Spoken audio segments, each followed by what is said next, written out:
Good early afternoon. We are live, officially live. I'm Andy Andrews. You have joined us here on the Blue Plate Special from downtown Orange Beach in the shopping district, in the financial district of Orange Beach, here at the Wharf, home of the famous escalator statues and Sand Dollar Lifestyles, which is the provider of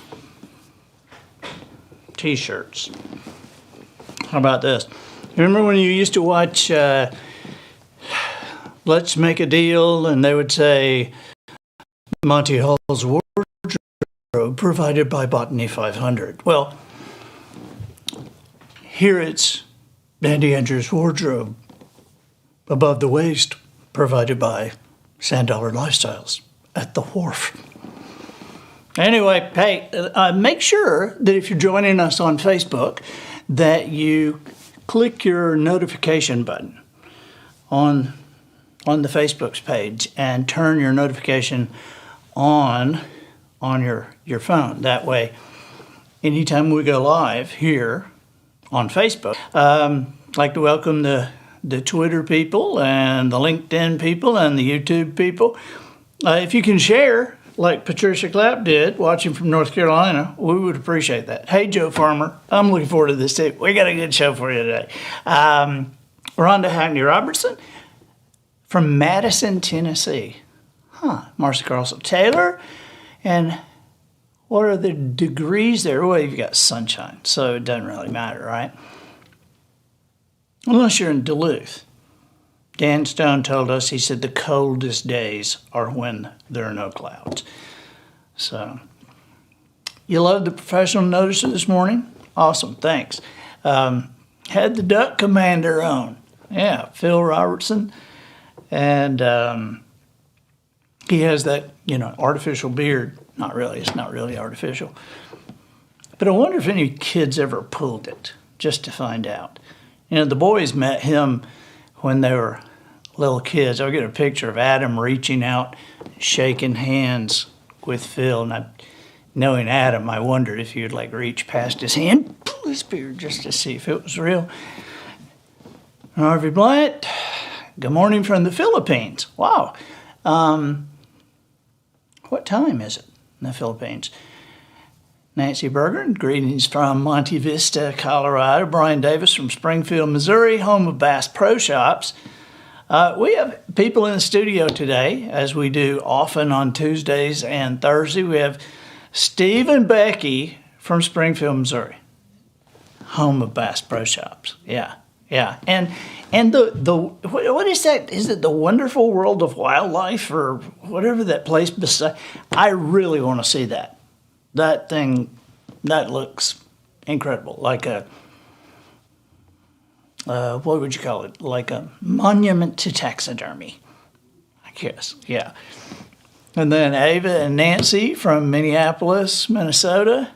Hey, well, from Minneapolis. So Dan, my buddy, is in Duluth with his family, and so this is like. I know. He's going like this. Yeah. I mean, he moved from the beach to Duluth. Now, I can see moving from the Duluth to the beach, and then the Nelsons from Killen, Alabama. Hey, good to see you guys. Glad y'all are here. And we got more people coming in over there. I think I see Vanessa and little M. Hey, Vanessa, how are you? And, there was a lady that I sat with on a flight somewhere, and she was coming from somewhere in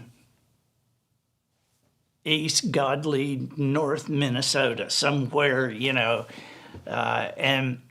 and so, but they live down here now, and all their lives, she and her husband had lived up in northern Minnesota, and so I said, well, how do you like it? And she, oh, I love it. And I said, so how did you pick here? And she said, well, it took some doing. She said, because our entire life, my husband would say, when we retire, we're moving south. And sometimes I would say, where in the south do you want to go? And he'd go, I don't know, just south. We're just going south. And so he said that through the years, and she said, up until the time he retired, and we'd sold the house, and we're leaving, and he's still saying we're moving south, and I'm going, where are we going?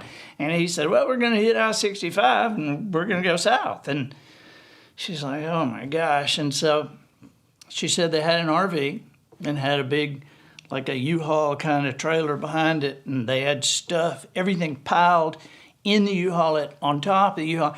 And she said the last thing that he did was he got his buddies over and they tied the snowblower to the top of the trailer.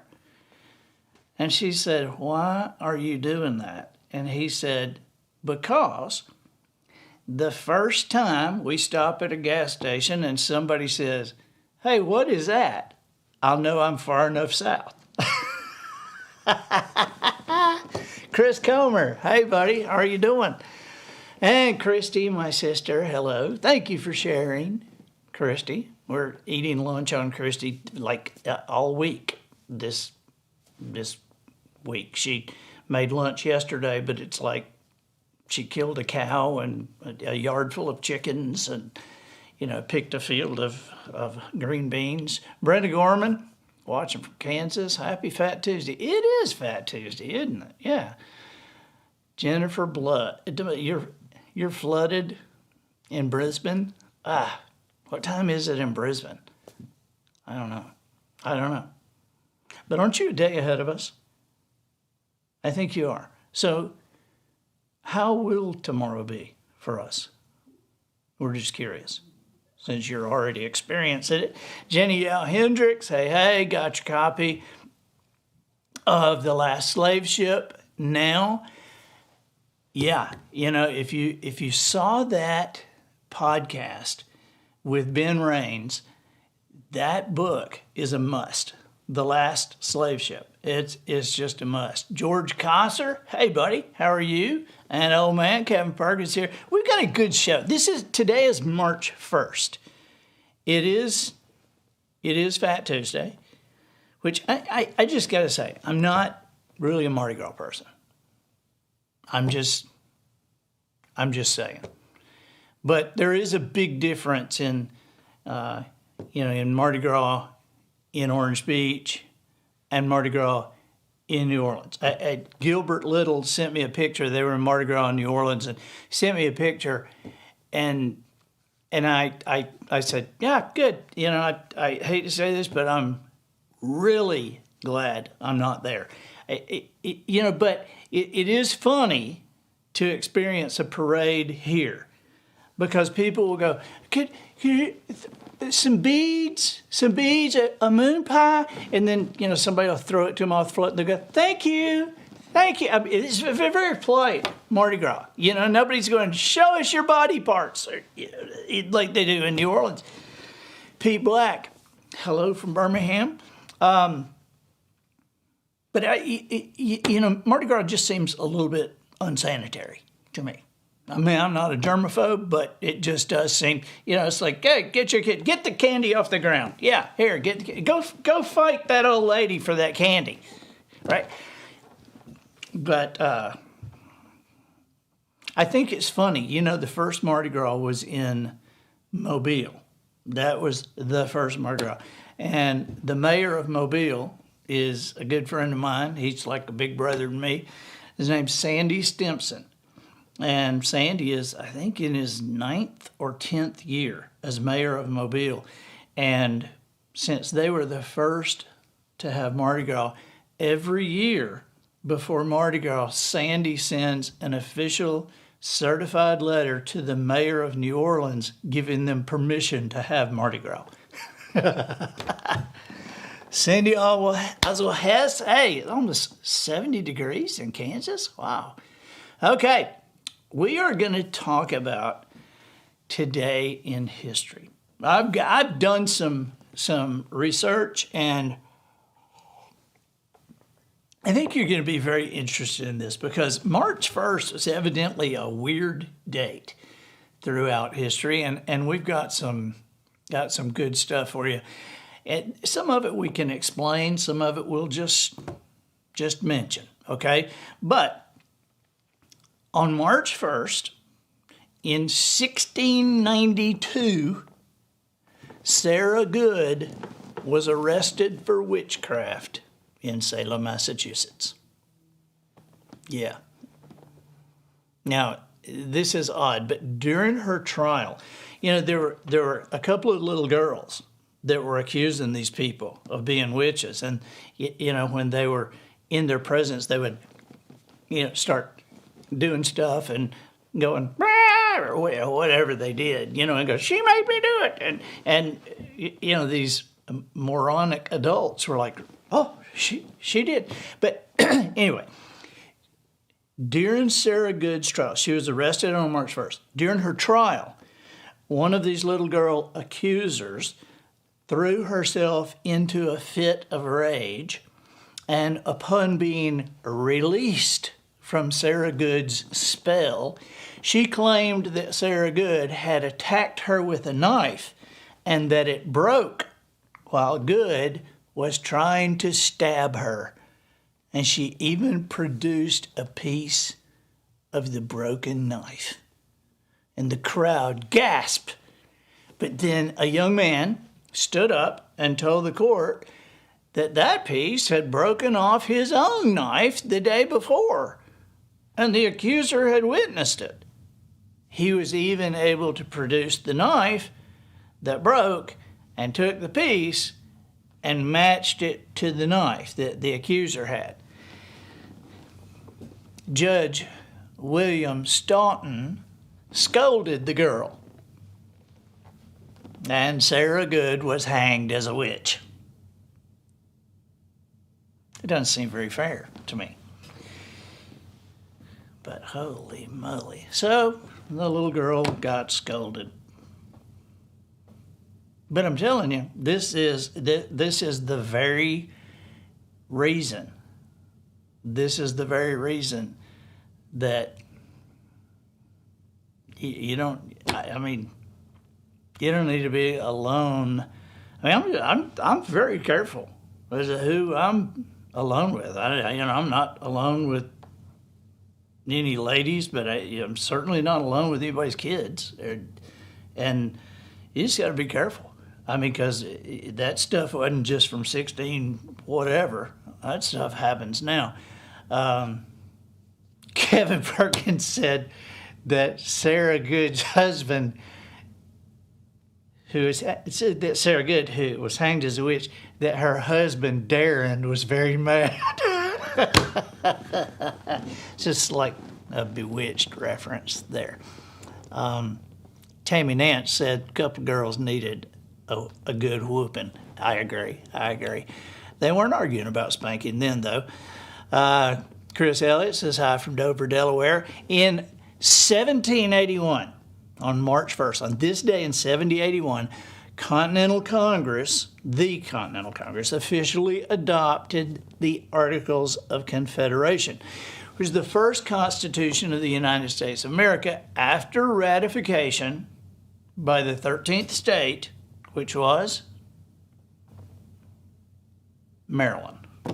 Maryland was the 13th state to ratify the Articles of Confederation, making us a real thing. Okay? In 1790, on March 1st, the first U.S. Census was authorized. Any idea how many people? 17 people, 2 cows, and a dog. No. In 1790, our first census in America counted 3,929 people, and that's not how you say this, but and 214. Let me say that again. 3,929 people and 214. That would also be 3,929,214 people. But that's more than I thought we would have had in 1790. Does that surprise you guys? Yes? No? No, it doesn't?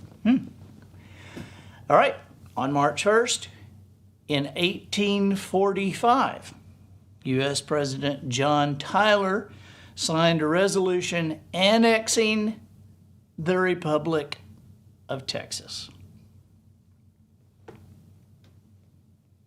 And now, Texas is a state, but some parts of it are still. Austin is like the People's Republic of Texas. Just kidding. I'm just kidding. No letters. On March 1st, in 1872, do you know what became the first national park in the world? Yellowstone. March 1st, 1872. It was not just the nation's first national park, it was the first national park in the world. Okay, here is a good one. On March 1st, 1890 was the release date for a book called A Study in Scarlet. It was the first edition of the first Sherlock Holmes story, A Study in Scarlet, written by Arthur Conan Doyle. And it was published 1890, March 1st. Now, here is just, this doesn't really have anything to do with March 1st, but it's a really, really, really interesting fact that I found a couple of years ago, and I haven't found a way to stick it in anything yet. And so I'm just going to tell y'all, okay, since I couldn't really find a way to use it. But you know how we tell kids that the people we hang around that's who we become. That's why it's so important that you hang around good people, because you'll be a good person. If you hang around bad people, you're liable to be getting in trouble. Well, there are some historical examples of this, and this is one. This is just unbelievable to me. But there were 3 friends in college in Scotland together, 3 friends in the same literature class. Arthur Conan Doyle, who did Sherlock Holmes, James Barrie, who wrote Peter Pan, and Bram Stoker, who wrote Dracula. All 3 of them in the same class, all 3 of them friends. That's just unbelievable to me.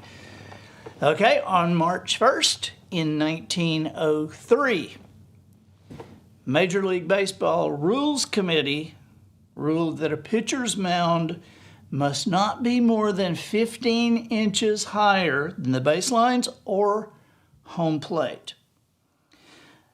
Okay, so think about this.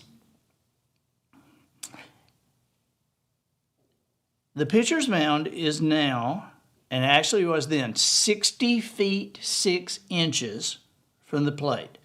So the pitcher is pitching.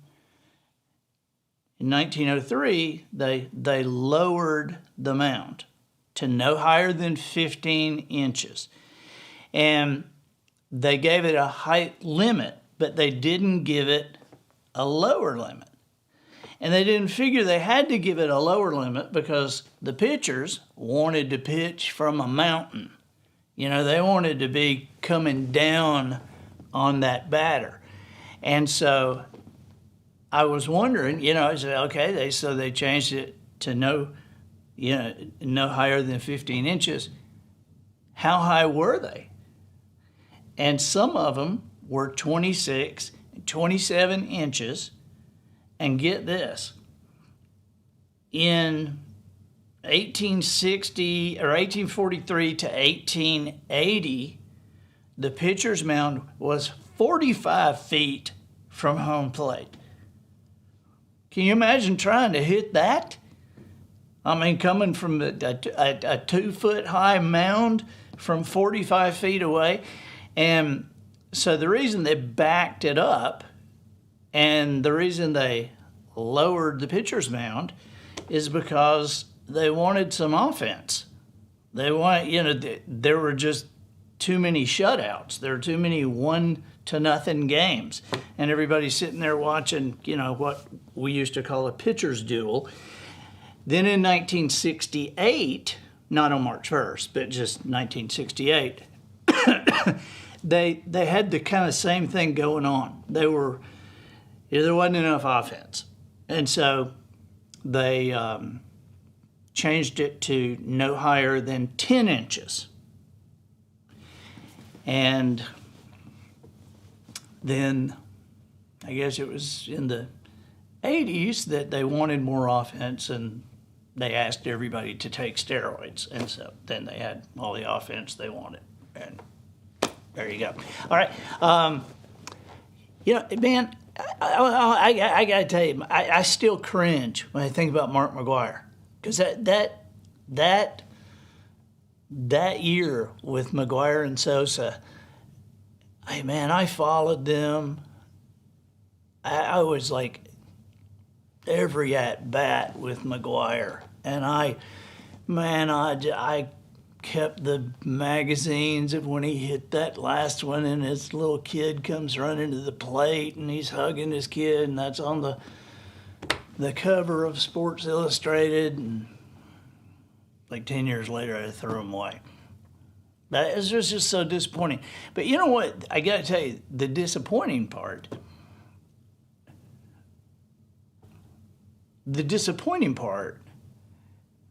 is not necessarily steroids. The disappointing part is the lie.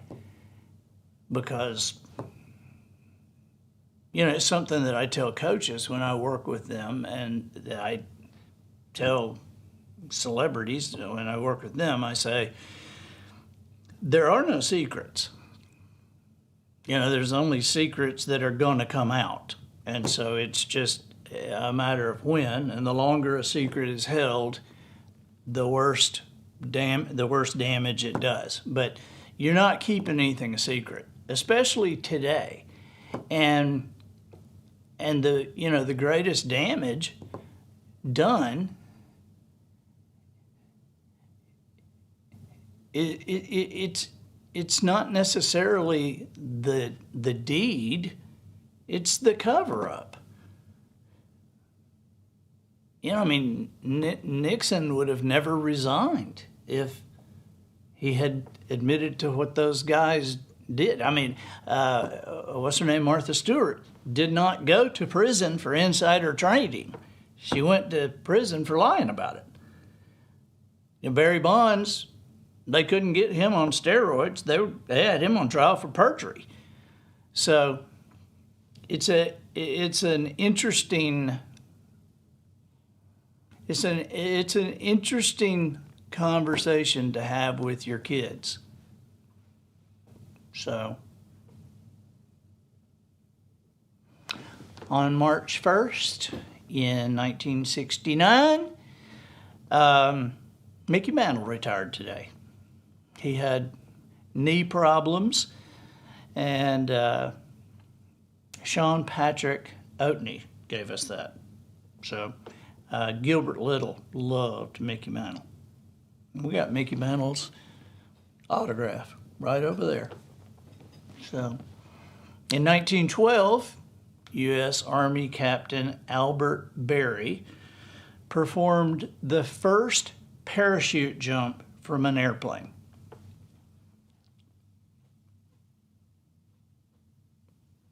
Now that took a lot of guts. You know what I'm saying? How do you practice that? It's like, hey, let's take this big umbrella and tie cords to it and fold it up, and I'll jump out of the airplane, and let's just hope it just lowers me to the ground. How do you practice that? So that took a lot of guts to be the first guy. First people to do something are typically very brave. The first person to drink milk. It's a very little thing, but the first person to drink milk, he told one of his friends, see that growth hanging under that cow? You squeeze it, I'll drink what comes out. First guy to drink milk. Who smoked first? Hey, burn these leaves and let's breathe. Let's just breathe them in. Or an oyster? Can you imagine? A raw oyster? You can tie a string around one and make a meal out of it. On March 1st, 1932, the Lindbergh kidnapping happened. 20-month-old son of Charles Lindbergh was kidnapped from his home in New Jersey and was killed.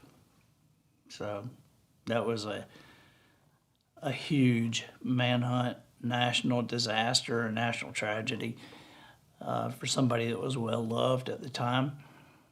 In 1936, on March 1st, now this is very interesting. In 1936, on March 1st, Boulder Dam, Hoover Dam, was fully completed. In the building of this thing, there were 96 people who died. And for years, the rumors were that anybody that fell in the concrete, they just kind of kept pouring. But that's actually not true, and we know it's not true because of records that engineers kept. Because if somebody fell in the concrete, whether they were dead or alive, they had to get that body out, okay? Because they couldn't have a body being set in the dam's concrete. The human body is obviously comprised of degradable organic material, and dams and concrete structures use steel rebar typically in big concrete projects, but decayable material would cause an issue for a large block of concrete, because a decaying body would eventually form an air pocket within the concrete, and it would decrease the stability of the block over time. And the weight of the surrounding concrete, coupled with the force of the restrained river, could eventually compromise the structural integrity of the dam. And so that's how we know that nobody left bodies in there. In 1941, on March 1st, Heinrich Himmler did the first inspection of Auschwitz. In 1943, an old age home for Jewish people and disabled people in Amsterdam was raided by the Nazis. And in 1945, this is one I've done a lot of research on, and this one might shock you. But in 1945, President Franklin Roosevelt announced the success of the Yalta Conference. Matt, can we see that picture? Okay, so there you see Churchill, Roosevelt, and Stalin. This is the pictures that they took after the success. That's announcing the success of the Yalta Conference, which was toward the end of it was the end of the war, and they were dividing up, who would take care of what. And this was before the Iron Curtain fell between East and West Germany. But when you look at that picture, there is something that Churchill and Roosevelt did not know, that actually very few people knew at the time of that picture, and that was that Joseph Stalin had already killed 25 million of his own people. There's 25 million people that the Soviet records show that he had killed. So, then, when he was meeting with us, he had already killed 25 million of his own people. And this was 9 years before he died. 8 years before he died. Because in 1953, on March 1st, after an all-night movie and dinner session with his top advisors, Joseph Stalin had a stroke and collapsed and died 4 days later. Not soon enough. On March 1st, this date, in 1959, my mom was 7 months pregnant with me. Just telling you. Just happened to figure that out while I was doing my research. In 1961, on March 1st, U.S. President John F. Kennedy established the Peace Corps. And on March 1st in 1965, Australian swimming authorities suspended their own triple Olympic gold medal winning swimmer for misconduct at the 1964 Tokyo Olympics. Okay, now I want you to just pause here and think about athletes and their misconduct. And think about today, what we would consider misconduct, and in 1964, what they would have considered misconduct. And what athletes get. I remember there was Irene, I hate to say this, but there was an LSU, remember the Honey Badger? Remember the Honey Badger played for LSU? He and two of his buddies failed a drug test, and they got suspended for 1/2 of the game against Louisiana Tech, and then were put back in for the rest of the year. But during the 1964 Summer Olympics in Tokyo, Dawn Fraser marched in the opening ceremony against the Australian team's authorities' wishes. She also wore an older swimsuit in competition because she said it was more comfortable than the one supplied by the sponsors. And she was also accused of taking an Olympic flag from a flagpole. The Australian Amateur Swimming Association banned Fraser from competitive swimming for 10 years, effectively ending her career. But she was allowed to keep the flag as a souvenir. Golly. In 1973, on March 1st, Pink Floyd released their album Dark Side of the Moon. And how many copies has it sold since? 2 million, 5 million, 10 million? No, 45 million copies. 45 million copies. Wow. I mean, 45 million copies. If you just had $1 for every album sold, that would be $45 million. That's a lot of money. In 1978, on March 1st, Charlie Chaplin's coffin and body were stolen from a Swiss cemetery. They were really kind of kidnapped. Okay, because the thieves called the Chaplin home with their terms. They wanted the equivalent of about $600,000 for the safe return of Charlie Chaplin's body.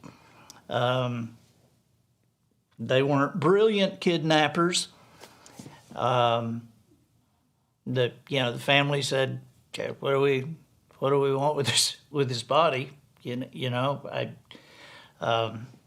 It was two mechanics that did it. And after the two finally confessed and led authorities to the cornfield where they had temporarily reburied Chaplin. They were prosecuted for grave robbing and attempted extortion.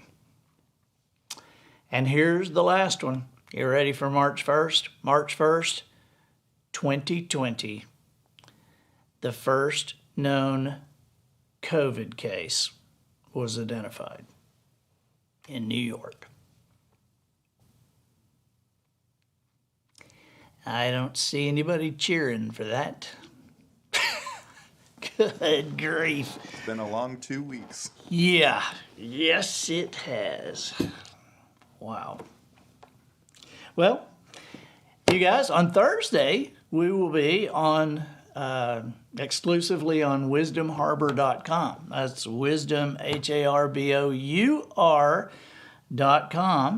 And we hope you'll join us there. If you're already a member, you know it's less than $3 a month and way less than $3 a month if you're buying the year subscription. And we have some unbelievable stuff. We have just amazing things happening on wisdomharbor.com. And so if you're already a member, please, you know, you can only recommend something to your friends that costs $1,000. But for something that costs less than $3, you can put the mojo on somebody. So put the mojo on somebody and say, come on, you know, get one of these memberships. Get it for your kids. Get it for your grandkids. And so anyway, that's enough. And you know what? You'll have to remember for the rest of your life that encouragement about joining wisdomharbor.com and putting the mojo on other people to join Wisdom, that encouragement happened on March 1st. Okay? See you Thursday. Bye-bye.